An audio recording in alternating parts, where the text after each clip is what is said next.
As far as I can tell, if you want to maximize your chances for both success and let's say well-being, is you want to find a strata of occupation in which you would have an intelligence that would put you in the upper quartile. And you don't want to be the stupidest guy in the room. It's a bloody rough place to be. You probably don't want to be the smartest guy in the room either, because what that probably means is you should be in a different room. If you're right at the top, you've mastered it. It's time to go somewhere where you're a little lower so that you've got something to climb up for. I'll tell you what it is that you need to do to be successful. Some of these things aren't so malleable, but others are things that you can work on. Well, IQ, well, that's a rough one, because there's no evidence, as far as I can tell, that you can do a damn thing about your IQ. So the issue of how to raise IQ, man, that's a killer. No one knows how to do it. I can tell you how to stop your IQ from decreasing as you get older. It's physical health is the best preventative, so exercise. Well, why? Well, your brain uses oxygen like mad, right? And it needs to be kept clean and well oxygenated, and physical exercise, both anaerobic and aerobic exercise, both seem to be very, very effective at staving off cognitive declines across the lifespan. The next best predictor of lifetime success is conscientiousness. Of the two aspects of conscientiousness, say orderliness and industriousness, the better predictor is industriousness. So the question is, well, what can you do about your industriousness? And the answer to that is, you can work on micro habits with regards to your conscientiousness. And I think the best thing you can do with regards to your conscientiousness is to, number one, specify your damn goals. Because how are you going to hit something if you don't know what it is? And often people won't specify their goals too, because they don't like to specify conditions for failure. So if you keep yourself all vague and foggy, then you don't know when you fail. And people might say, well, I really don't want to know when I fail because that's painful. So I'll keep myself blind about when I fail. That's fine, except you'll fail all the time then. You just won't know it until you've failed so badly that you're done. So that's willful blindness, right? You could have known, but you chose not to. Okay, so once you get your goal structure set up, you think, okay, if I could have this life, it looks like that might be worth living, despite the fact that it's going to be, you know, anxiety-provoking and threatening, and there's going to be some suffering and loss involved and all of that. The goal is to have a vision for your life such that, all things considered, that justifies your effort. Then what do? Then you turn down to the micro routines. It's like, okay, well, this is what I'm aiming for. How does that instantiate itself day to day, week to week, month to month? Make a damn schedule and stick to it. Okay, so what's the rule with the schedule? It's not a bloody prison. That's the first thing that people do wrong. They say, well, I don't like to follow a schedule. It's like, well, what kind of schedule are you setting up? Well, I have to do this, then I have to do this, then I have to do this. You know, and then I just go play video games, because who wants to do all these things that I have to do? It's like, wrong. Set the damn schedule up so that you have the day you want. That's the trick. It's like, okay, I've got tomorrow. If I was going to set it up so it was the best possible day I could have, practically speaking, what would it look like? Well, then you schedule that, and obviously there's a bit of responsibility that's going to go along with that, because if you have any sense, one of the things that you're going to insist upon is that at the end of the day, you're not in worse shape than you were at the beginning of the day, right? Because that's a stupid day. If you have a bunch of those in a row, you just dig, you dig yourself a hole and then you bury yourself in it. So maybe 20% of your day has to be responsibility and obligation, or maybe it's more than that, depending on how far behind you are. But even that, you can ask yourself, okay, well, I've got these responsibilities, I have to schedule the damn things in. What's the right ratio of responsibility to reward? And you can ask yourself that, just like you'd negotiate with someone who is working for you. It's like, okay, so I want you to work tomorrow. And you might say, okay, well, what are you going to do for me that makes it likely that I'll work for you? Well, you could ask yourself that, So maybe you do an hour of responsibility and then you play a video game for 15 minutes. I don't know, whatever turns your crank, man. But, you have to negotiate with yourself and not tyrannize yourself like you're negotiating with someone that you care for, that you would like to be productive and have a good life. And you're useless and horrible, so you'll probably only hit it with about 70% accuracy, but that beats the hell out of zero. Another rule is, well, aim for 51% the next week, or 50.5% for God's sake, or because you're going to hit that position where things start to loop back positively and spiral you upward.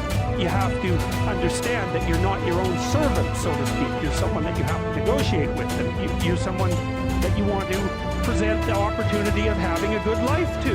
And that's hard for people because they don't like themselves very much. So, they're always like cracking the whip and then procrastinating, and cracking the whip and then procrastinating. It's like, oh, it's so boring and such a pathetic way of spending your time. And you know what that's like because you probably waste like 6 hours a day. And I think we did an economic calculation about that a while back, right? Your time's probably worth $50 an hour. I mean, you're not getting paid that now, but you're young, and so this is investment time, and what you do now is going to multiply its effects in the future. So let's say it's $50 an hour, which is perfectly reasonable. So if you waste 6 hours a day, and you are, then you're wasting about $2,000 a week, or about $100,000 a year. So go ahead, but that's what it's costing you every hour. But the funny thing about not assuming that is if you assume your time isn't worthwhile, what happens is you don't just sit around sort of randomly in a state of responsibility-less bliss. What you do is you suffer existentially. Here's something else you can think about when you're negotiating in your life. You want to negotiate so that you don't walk away miserable and resentful, because that makes you hostile and then you'll work to hurt them. So you might say, well, the minimal precondition for a successful negotiation is that you don't walk away resentful and angry. And so that's also how you know when you have something to say to someone. Because the rule has to be, if you're going to walk away resentful and angry, you've got something to say. It doesn't mean you're right. But it's kind of a low bar, like if I wanted to live with you for 30 years, maybe we should say, how about we walk away from our mutual negotiations thrilled? Well, why not? You got to aim for something. You could aim for that. You want to negotiate with your boss for a new salary, you might think, okay, I got this damn job. How much would I have to be paid so I'd be so bloody excited to go to work I could hardly stand it? Well, you could at least know what that number is, and then you could go there and say, well, look, you like to have me around. I've been doing some thinking. I think if you paid me this amount of money, I'd be so thrilled to go to work that you could hardly even keep me away from here. And your boss might think, wow, I'd actually really like to have someone around who'd be so thrilled to work that I can't get rid of them. It's like, maybe I can't give you all of that. I'll give you 75%. Maybe we can renegotiate it in a year. It's like, hey, good deal. Or you can, be some weaselly coward and go in there and snivel about how awful your life is and walk away barely able to tolerate the outcome of the negotiation. I've watched people do this repeatedly in my clinical practice, because the rule is, you're going to come and see me, I'm going to try to help you figure out how to have the life that you want to have. And we're going to think about that strategically. So you're making $50,000 a year right now, maybe you should be making $150,000 in 3 years. And they think, well, that couldn't happen. It's like, not with that attitude, that's the first thing. It's like, no, that's not going to happen if you don't ask people for the damn money, if you don't look for a better job, but they're going to come along and just shovel a boat full of money at you. It's like, no, that's not going to happen. Why is that impossible? You look at you people in here. It's like, what the hell is wrong with you? Nothing.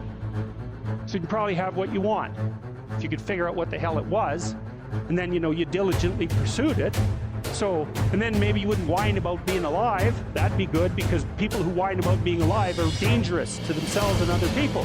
So you might think, I can have what I want, but you better well figure out what it is.